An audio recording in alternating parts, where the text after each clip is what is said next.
नमस्कार दोस्तों, thank you so much for watching Manorama the story teller. आज हम बात करेंगे कि क्या होता है जब हम अपने आप को पूरी तरह एक्सेप्ट कर लेते हैं। मुझे बहुत खुशी और बहुत एक्साइटमेंट हो रहा है इस टॉपिक को शूट करते हुए, बिकॉज़ ये एक बहुत ही खूबसूरत बहुत ही ब्यूटीफुल सी फीलिंग है to feel that yes I accept myself पूरी तरह। मैं अपनी आँख, नाक, मुंह, अपनी बोलचाल, अपनी परवरिश, अपना काम, मैं अपने बारे में सब कुछ जब एक्सेप्ट करने के लिए तैयार हूँ मेंटली, तो वो फीलिंग बिल्कुल वैसी होती है जैसी प्यार, नया नया प्यार होता है तो प्यार की जो फीलिंग होती है ना, एक्सेप्टेंस भी बिल्कुल वैसी मीठी मीठी सी खुशी, मीठी मीठी सी मतलब एक्साइटमेंट वाली फीलिंग है। आपको बार बार मुस्कुराने का मन करेगा, बार बार खुद को आईने में देखने का मन करेगा, खुद ही से प्यार हो जाना, समझिए उसी को कहते हैं पूरी तरह एक्सेप्ट करना अपने आप को। ऐसा नहीं है कि नई चीज़ें नहीं आएंगी, आपकी अवेयरनेस में कुछ कुछ टाइम पर और नई चीज़ें आप ही के बारे में आती रहेंगी, लेकिन सेम ही फॉर्मूला है that I have to accept. जैसे आपने पहले वो छोटे छोटे स्टेप्स लिए, उसी तरीके से अगर आपको थोड़ी दिक्कत हो तो वैसे ही करना है। अब एक्सेप्टेंस का मतलब ये भी नहीं है कि मुझे बदलना नहीं है या रिजिड हो जाना है, नहीं, बिल्कुल भी ऐसा नहीं है। मैं जो हूँ, फर्स्ट स्टेप इज़ दैट मैं जो हूँ मैं उसको खुद पूरी तरह स्वीकार कर रही हूँ, लेकिन उसके आगे खुद को बेहतर करने के लिए मैं बदलने के लिए भी तैयार हूँ। ये जो मीठी मीठी सी फीलिंग है वो इसलिए भी हो रही होती है क्योंकि एक अंदर जो लड़ाई हम पूरे टाइम करते आए हैं अपने आप से, नहीं मुझे ये एक्सेप्ट नहीं करना, इसने मुझे कहा कि तू छोटी है, उसने मुझे ऐसा क्यों कहा, ऐसे कैसे कह सकता है कोई मुझे। मैंने बहुत ऐसी लड़ाइयाँ लड़ी हैं। Your mind and heart becomes clear. आपको फोकस करना बहुत आसान हो गया है चीज़ों पर। अब आप अच्छे तरीके से कोई भी काम कर रहे हैं उसको बहुत अच्छे से फोकस कर सकते हैं, उसमें मज़ा आता है और कन्फ्यूजन नहीं होता है। एक और बदलाव आप अपने अंदर नोटिस करेंगे जब आप पूरी तरह खुद को एक्सेप्ट कर लेते हैं, और लोगों के साथ काम करना आसान हो जाता है। It's easy to work with others because अब हमें पता है that because I accept myself, और हम दूसरों को भी एक्सेप्ट कर रहे हैं तो हमें पता होता है कि हाँ मेरे से भी ये गलती हुई थी, कोई बात नहीं अगर इससे गलती हो गई, कोई बात नहीं अगर ये एक बारी में कहने पे नहीं मैं समझा पा रही या नहीं वो समझ पा रहा, it's okay.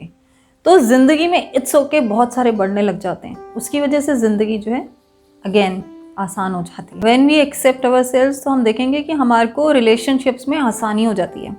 We are ready to accept others more willingly, और खुशी खुशी एक्सेप्ट कर लेते हैं, अच्छा ठीक है, इट्स ओके, चलो हाँ उसने ऐसा कहा, हाँ कोई बात नहीं, इट्स ओके। क्यों? क्योंकि हम एक तो चीज़ों को डिफरेंट पर्सपेक्टिव से देख रहे हैं, हम उसको एज अ ओपिनियन देख रहे हैं कि हाँ उसने जो कहा वो एक ओपिनियन है, ये नहीं सोच रहे कि वो मुझे बोल रहे हैं।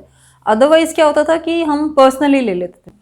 अभी कल ही की बात है, मैं मॉल गई अपनी फैमिली के साथ और वहाँ पर मैंने एक सरदार जी को देखा। Sardar ji, proper sardar ji with beard everything, and he was sitting there with full makeup. और मुझे फिर से अपने इस कंक्लूडिंग पार्ट की याद आ गई और मुझे लगा कि मैं आप सभी के साथ शेयर करना चाहती हूँ कि वो जिस भी तरीके से ड्रेस्ड हैं वो उनकी चॉइस है। आपको या मेरे को क्या फ़र्क पड़ता है? हम क्यों किसी को रिस्ट्रिक्ट करते हैं कि नहीं आपको ऐसे नहीं करना है? आपकी चॉइसेस सोसाइटी के हिसाब से होनी चाहिए। क्यों? जस्ट आस्क योरसेल्फ कि अगर वो हमसे अलग तरीके से ड्रेस हो रहे हैं या वो हमसे कुछ अलग लगते हैं या उनकी चॉइसेस हमारी चॉइसेस से मैच नहीं होती, तो क्या उसका सिर्फ एक ही सोल्यूशन है कि हम उनके बारे में बातें करें या हम उन्हें रिस्ट्रिक्ट करें या हम अलाउ ना करें? क्या हम एक्सेप्ट नहीं कर सकते? क्या अगर हम एक्सेप्ट कर लेंगे तो उससे किसी का नुकसान हो जाएगा? I feel that it's okay अगर आपका बच्चा साइंस नहीं लेना चाहता और आर्ट्स लेना चाहता है। इट्स ओके कि वो लड़का होकर लड़कियों की तरह ड्रेस होना चाहता है। इट्स ओके अगर उसकी सेक्सुअल प्रेफरेंसेस आपकी प्रेफरेंसेस से मैच नहीं करती।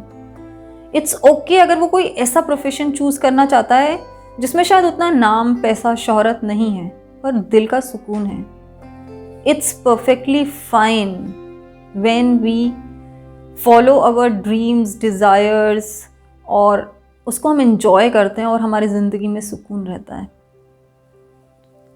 एक्सेप्टेंस एक बहुत बड़ा स्टेप है जो हम अपने लिए और अपने अपनों के लिए ले सकते हैं, और अगर हम उसे बहुत डेप्थ में देखेंगे तो वो पूरी सोसाइटी, पूरा ये जो हमारा समाज है ना, ये जो पूरा समाज है, उस पर एक बहुत पॉजिटिव इम्पैक्ट डालता है। We are not here to allow anybody, we are here to accept.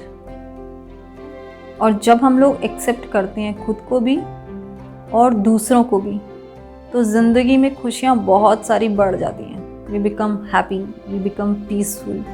और एक्सेप्टेंस आपकी वेलबींग में भी बहुत मेजर रोल प्ले करती है। आप महसूस करेंगे कि अगर जब आपके अंदर की, भीतर की लड़ाई समाप्त हो जाएगी, आप जगह जगह इस तरह की लड़ाइयों को लड़ना बंद कर देंगे, तो एक पीस आप अपने अंदर महसूस करेंगे, और उस पीस की वजह से आपकी बॉडी जो है उसकी फंक्शनिंग बेहतर हो जाएगी। तो आप सभी से मेरी यही रिक्वेस्ट है, please accept yourself and allow others to be who they are, and it is a beautiful feeling. करके देखिए, बहुत मज़ा आएगा। Thank you so much for watching Manorama the storyteller. Thank you.